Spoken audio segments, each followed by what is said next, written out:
regardez. Ça va? Ça se passe très bien. On regarde jamais. Enfin, pardon. Si, on va le regarder. Avec ce qu'on va dire, ça va passer sur Internet.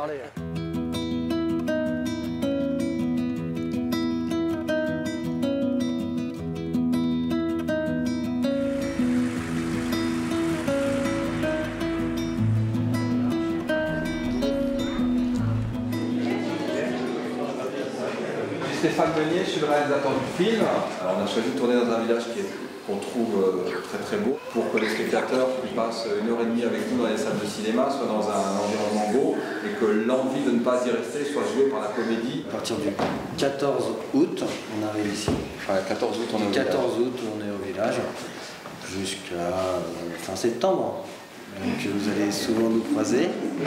Ce soir, c'est qu'on se rencontre, puisque nous allons tous ensemble composer les habitants du village de Saint-Loin-la-Moderne, qui est un petit village des Pyrénées, le village le plus éloigné du monde. Voilà.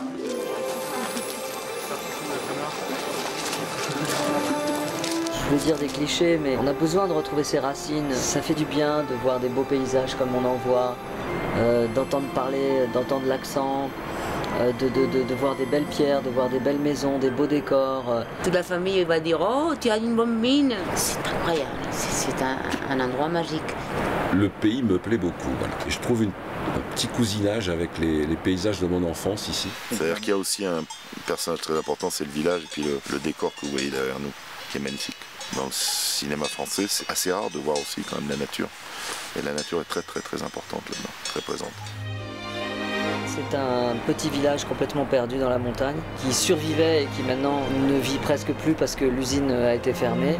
Un village déserté comme il y en a plein en France. C'est une histoire très actuelle, je trouve, sur la désertification des petits villages comme ça. Enfin, bon Dieu, réveillez-vous, quoi! Qui veut du travail? Qui veut une raison de se lever le matin? Bah, levez la main, merde! Qui veut dire au gouvernement qu'il peut se mettre où se pense sans RSA? Qui veut voir revivre notre école? Qui veut rester à Saint-Loin? C'est bon. Bon, il y a juste un petit problème. Ah bah tiens, ça nous aurait étonné, ça. Bah, Henri, je t'en prie. Voilà, la Commission européenne exige qu'on ait un docteur. Salaud de Belge.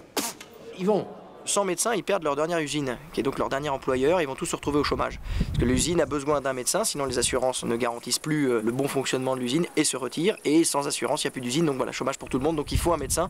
Ce médecin est un peu la clé de voûte de la pérennité du village. C'est là où se trouve le nœud de la comédie, c'est-à-dire c'est la manière qu'ils ont de le séduire et de le retenir ici, quoi. C'est-à-dire en lui racontant des choses qui ne sont pas tout à fait la vérité du village. Le film n'est pas non plus complètement manichéen, genre la ville c'est dégueulasse, c'est la campagne, c'est merveilleux. Ils ont leur vicissitude. Les paysans, pour pouvoir garder ce médecin, vont mentir, vont le tromper, mais globalement, on a plus de tendresse avec les villageois, parce qu'ils sont en situation d'urgence, qu'avec ce citadin-là qui, lui, vit dans un étourdissement de la ville, sans se rendre compte que sa vraie vie est ailleurs. L'idée, évidemment, c'était de prendre déjà les gens du village d'Olon pour faire ce fameux village et pour que le village soit vraiment crédible, d'avoir des gens du cru et en même temps pour pouvoir les préparer, pour pouvoir jouer. Parce qu'évidemment, l'idée, c'est qu'ils ne se retrouvent pas seuls dans la nature d'un tournage. Donc ça a été une semaine complète à les rencontrer avec Stéphane Meunier, donc le réalisateur. Venez, alors, le réalisateur que vous allez voir tout à l'heure qui revient à 19h, il aime bien que les choses soient naturelles, que vous soyez dans votre jus, quoi. Donc, laissez-vous aussi aller à votre inspiration. C'est pas grave, on n'est pas à la petite virgule. Voilà, c'est des gens qui connaissent leur village, donc tout de suite, il n'y a même pas à se dire est-ce que ça fait authentique ou pas. C'est là, ils sont là comme ça. J'aurais jamais cru que je vivrais une expérience comme ça. C'est peut-être mon dernier carton, hein, ici. Votre dernier quoi? Carton, quand on est vieux, on peut s'attendre à tout. Non, oh, c'est positif toujours. Ils vont croire que c'est ma copine, tu vois, je vais les étonner. Ils vont dire, c'est quoi là, voilà pour qu'il a trouvé là. Bon, ça serait donné la confiture de pochon, ça. Dans la mesure où les figurants ont été pris parmi les habitants du village, on a eu le temps de parler avec eux, on a fait des rencontres assez extraordinaires. J'aime beaucoup le personnage de Jeannot, comme on l'appelle, c'est un berger musicien qui est assez connu dans le coin et qui joue de la trompette. Et il a des histoires extraordinaires qu'il vous raconte Rien que le son de sa voix, déjà, ça vous fait rêver. Il est vraiment gentil cet homme. Tu connaissais pas il y a 3 semaines. D'accord, et tu perds en énergie parce que tu dis tu as des scrupules, t'as des scrupules. Ouais. Tu vois, dans la vie de tous les jours, on dit pas tu as des scrupules, on dit t'as des scrupules pour un mec que tu connaissais pas il y a 3 semaines. Et tu vas faire de la soudure, mais la soudure factice. Et les décorateurs ici fabriquent un espèce de gros poisson avec un tracteur et sa remorque. D'accord. C'est assez marrant. Vous avez vu les gars, on est sur la semaine des Pyrénées quoi.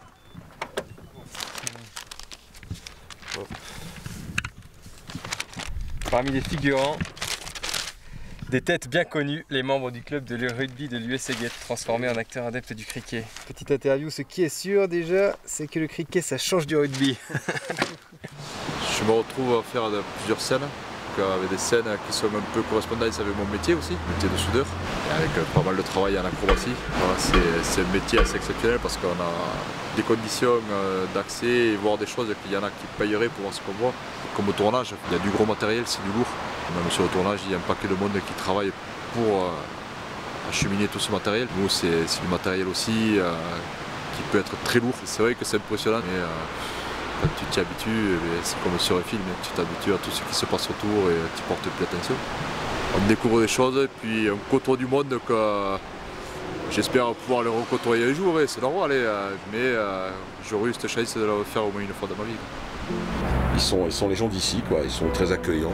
En tout cas, c'est très très bien pour nous qui jouons ces personnages-là d'être tout le temps avec eux. Et il y a quelque chose qui se fait tout seul. Le fait de les côtoyer, de discuter d'autres choses aussi que du film, de parler de leur vie, de nous poser des questions sur la nôtre, leur métier, le nôtre, c'est tous les jours. Et il y a je sais pas, parfois des amitiés qui se lient, en tout cas des relations très douces, quoi. Tu vois qu'il en reste des cathares. Regarde la voiture, ouais. On a la caméra dedans qui filme, vous sortez de la voiture, toi précipitamment tu pars devant. Clap. Il est coincé. Béni-quoi. Ok, vous êtes prêts? Je clap. Action. Attendez-moi, docteur, attendez-moi. Attendez. C'est tellement plus civilisé que le rugby. C'est curieux, j'ai jamais vu une équipe se positionner en défense comme ça. Ça c'est la technique de Saint-Loin. C'est sûr que ça protège bien le flanc gauche. Ah oui, il est complètement protégé, effectivement. Mais attendez-moi. Par contre, le flanc droit... Ouais, mais ils ont toujours eu des problèmes avec l'endroit. Non mais docteur. Très bien. Il faut bien sauver la prise. Donc c'est toi qui es en charge de l'animation offensive, défensive. Ils sont bien. L'entraînement de cricket, ça j'avoue que ça a été chaud. Le personnage d'Yvon, mon bras droit dans le village, qui est interprété par Lionel Astier, qui un peu a géré le truc. Aussi aidé de Denis Podalides, qui est un peu l'intellectuel du village et qui a lu un petit peu les règles et qui a cru comprendre quelques points. Enfin bon, à mon avis, ça reste très évasif. En plus du batteur, disons, il faut 11 joueurs sur le terrain. D'accord. Les autres sont en fait dans l'équipe des batteurs, donc normalement ils attendent sur le côté du terrain. Ils sont dans l'équipe du lanceur. Ah, du lanceur, d'accord. Non, du batteur. Non.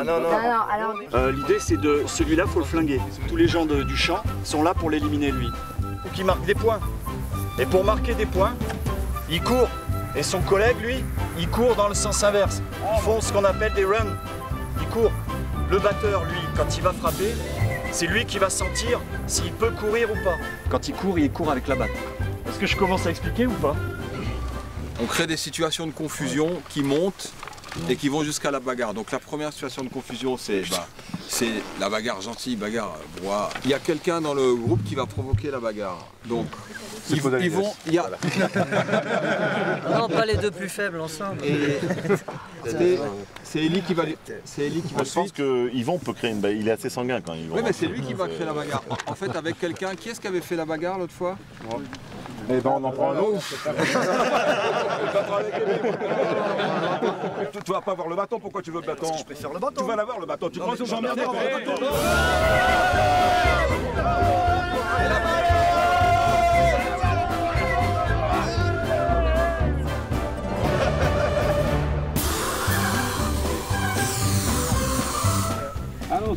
82 sur 1, deuxième, 2 caméras. On balance la balle et finalement on essaie de la rattraper, c'est bien ça. J'arrive là, tout le monde en place, allez vite, tout le monde en place. Didier, t'es pas là, toi, t'es là. Toi, t'es là. En fait, non mais ta gueule. La rame, Henri, la rame. Vite, allez, dépêchez-vous. Attends, que je précise. Non, ta gueule. Hubert, enlève-moi ça. Bon, tout le monde est prêt, tout le monde est à sa place. Comment on s'organise? On s'organise, allez. La position des... Phil, à ta place, tu me fatigues. Et par contre, Ellie, c'est bien. Très bien. Tu l'as très bien eu. Tu as bien eu Henri Podalides. Enfin, j'ai bien Henri Podalides. Faites-moi un sort sur un pick-up sur. Il lui fait enlever son casque. Ah oui, c'est toi qui es là-bas. Je suis un peu ce qu'on dit. Oui. Ah bah ça y est, c'est fini. Bah, ça sera pour la prochaine fois. Hein. Oh bah c'est dommage. Bah oui, c'est dommage. Je comprends pas. Quelle équipe a gagné? Les deux. Un match nul? Ça c'est rare. Je commence à y prendre du plaisir, mais vraiment ça a été très dur parce qu'on est quand même entouré de ringards. À commencer par Didier Bourdon, Denis Podalides, Laurent Deutsch.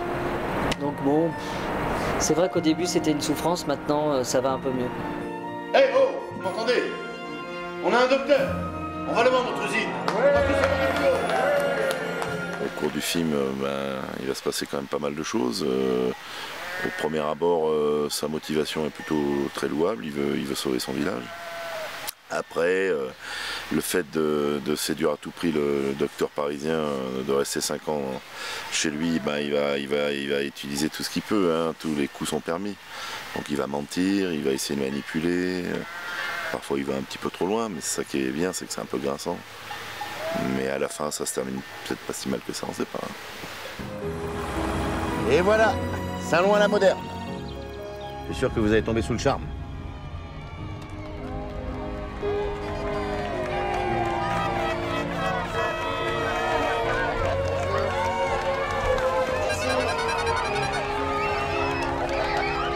Ils sont sympas, hein? C'est un chirurgien esthétique de Paris qui va aller à la campagne d'une manière imposée. Ce mec-là qui est un chirurgien esthétique, il est dans l'apparence, il est dans le faux, tout est faux chez lui. Sa relation avec sa femme est pas bonne, il l'aime pas vraiment, elle l'aime pas non plus. Donc ils sont dans une espèce de comme ça de superficialité des sentiments. Son métier c'est pareil, il transforme des gens qui s'assument pas, donc il les transforme, il les fait être autres pour qu'ils soient convenables par rapport justement aux convenances, aux protocoles, aux habitudes, à la mode, aux critères, à des critères qui sont pas forcément ceux de la vie. Alors mon personnage s'appelle Denis. Et c'est un peu le naïf du village. Je dis pas l'idiot parce que ce serait trop caricatural, mais c'est un personnage un peu lunaire, qui pose des questions toujours à côté, qui comprend pas par exemple ce que c'est que le cricket, le cricket, parce qu'on va jouer au cricket pour séduire le médecin. Et pour moi c'est un animal en fait. Je suis pas un premier de la classe quoi, on va dire. J'étais plutôt à côté du radiateur. Gwendoline a les yeux verts, Gwendoline a Gwendoline a les yeux verts, on comprend très très bien. Ouais. Je vois bien tes yeux là. C'est joli en plus. Je joue le personnage de Ève, qui est la maîtresse d'école. Elle participe aussi à l'élaboration de la séduction. Elle, Maxime ne la laisse pas indifférente. Et du coup, il se crée comme ça, au fur et à mesure du film, un rapport parce que Ève est très intelligente, elle est très taquine et elle n'est pas du tout naïve, donc elle voit très bien ce qui se passe. Donc voilà, ils vont tous les deux se charrier au fur et à mesure du film, se chercher, mais je pense qu'il y a des émotions qui vont naître au fur et à mesure chez elle aussi. Ok, c'est bon pour vous. Non mais c'est pour... Oui. Voilà. Tu gères les voitures, tu me dis après.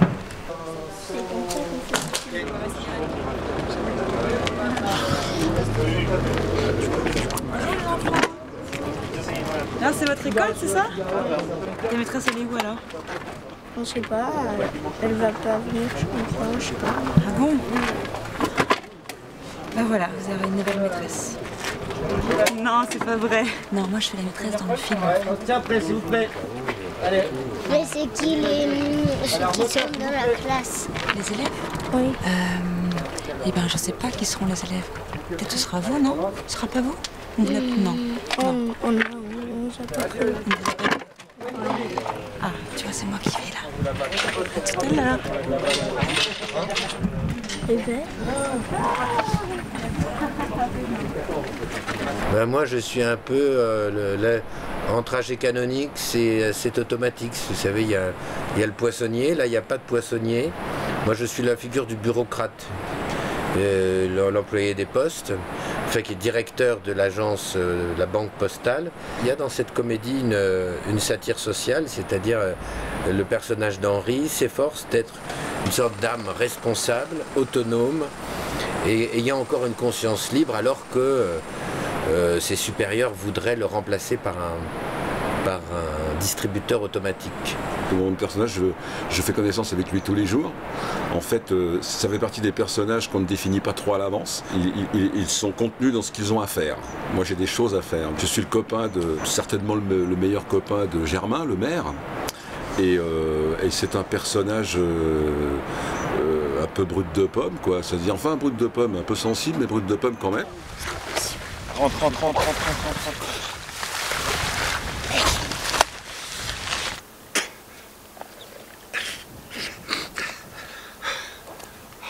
Je vais pas vous le cacher, elle est froide. Elle est froide. Il est né à la ville, et ensuite il est venu habiter ici, et il n'en est jamais reparti. Bon, voilà, il n'est jamais allé à la ville. À son âge adulte, il n'est jamais allé à la ville, donc voilà, il est là, quoi. Un peu comme ça, c'est un peu ma vie en ce moment, je ne bouge pas d'ici. On a trouvé un très très beau lac de montagne.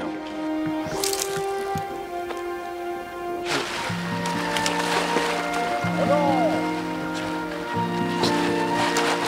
On dit pas les chiens au parc naturel! C'est sublime.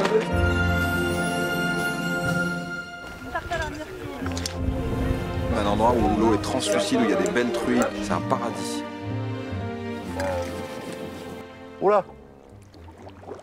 Oula, attends, je crois que t'as une touche là. Hein? Ah bah oui, oula. Qu'est-ce qui fait des bulles comme ça? Non mais ça c'est normal, c'est le poisson qui fouille la vase. Attends un peu là. Attends. Là. Doucement. Je le tiens! Non, pas encore. Non, attends. Oui, vas-y.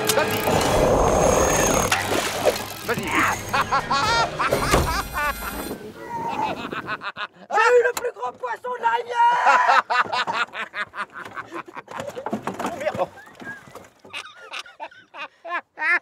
Il me fait peur ce Laurent, il me fait peur. Il n'a aucune notion de son corps. Il flotte! Oh là, c'est du gros poisson là. Tu me dis, je suis prêt. Allez, vas-y. Je tire? Tire. Oh putain. Oh là là. Il est tombé dans l'eau! Je suis cassé la figure dans le lac, ouais. 6 degrés. 6 degrés, ouais. Ouais, si, c'est très très froid. Je regardais Didier Bourdon accroché à ma barque, on a refait la scène du Titanic, où je voulais remonter, et là c'est elle qui, contrairement au film, c'est lui qui voulait pas que je m'accroche à l'iceberg et qui me conseillait de rester dedans, sinon on n'allait pas tenir à deux.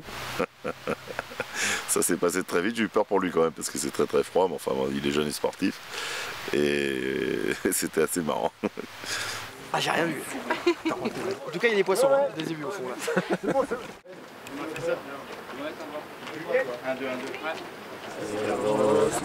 montaños que tanto te son, me pêcher de la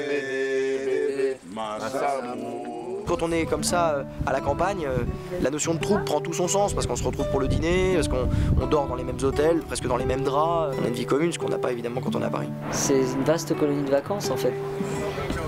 J'aime bien cette colonie, il y a plein d'activités. Et je t'emmerde.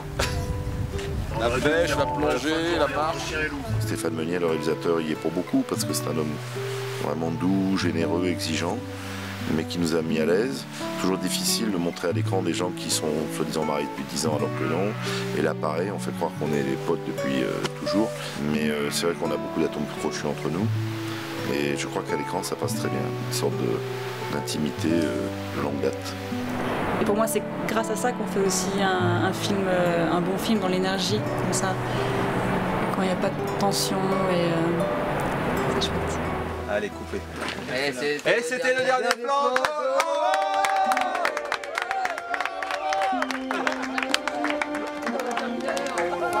On fera la suite dans 10 ans.